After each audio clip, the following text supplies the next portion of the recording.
Alright, today I'm going to show you how to replace a blown tweeter for an Alto TS215. Pretty common problem. We'll start by looking at Amazon. That's the default tweeter that comes with the speaker. It's OEM. I decided to go with a different tweeter that's a little more beefier.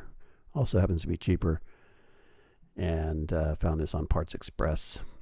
And so far it works pretty good.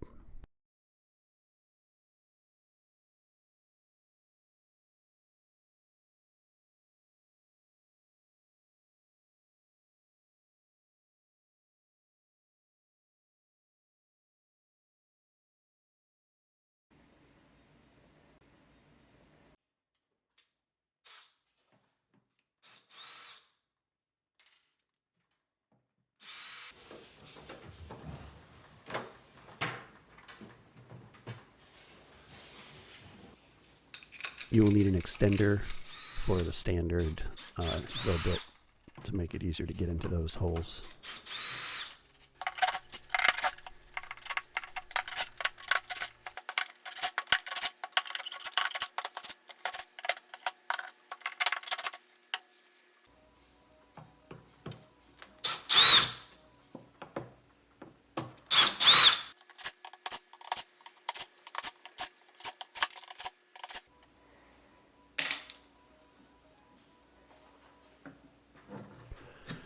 Once you remove the back plate amplifier, you'll need to detach the LED light from the front. So just clip that little retainer clip and removes pretty easily.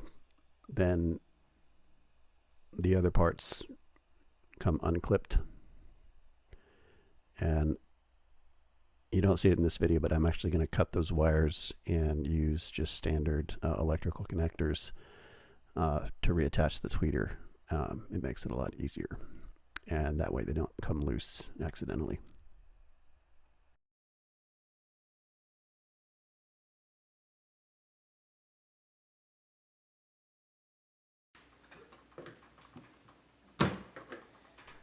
So the reason for removing the bezel in the front is because there's not enough room to screw in the new speaker. It'll get in the way of the plastic and stuff like that. But if you take the bezel off and screw it in, then it fits just fine. The new tweeter will come with a crossover capacitor, which you don't need because the crossover is also already built into the Alto. So you can remove that little crossover just with the soldering iron.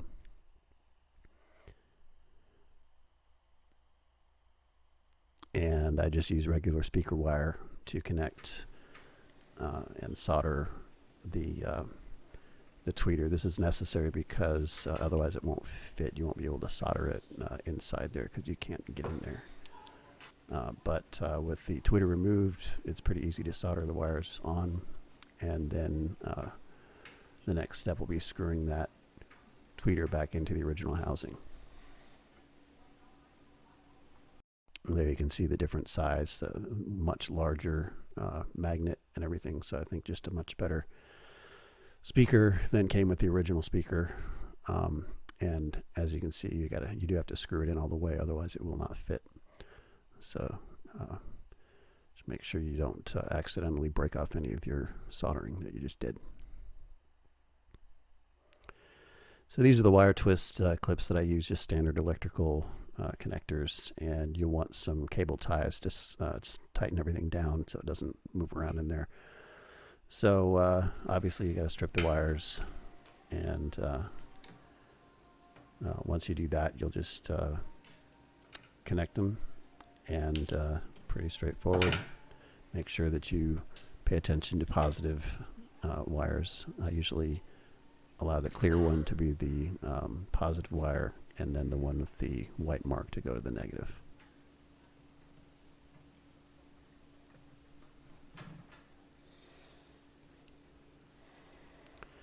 So these are the wire twist clips that I use, just standard electrical connectors, and you'll want some cable ties to tighten everything down so it doesn't move around in there. There it is inside. You can see that looks different than the other one. And after that, it's pretty important to reattach everything firmly, otherwise you get a lot of rattles and it'll sound like your speaker is distorting, but it's actually the screws that are loose, so you need to make sure you tighten everything down. I did replace the outer screws, and there you go.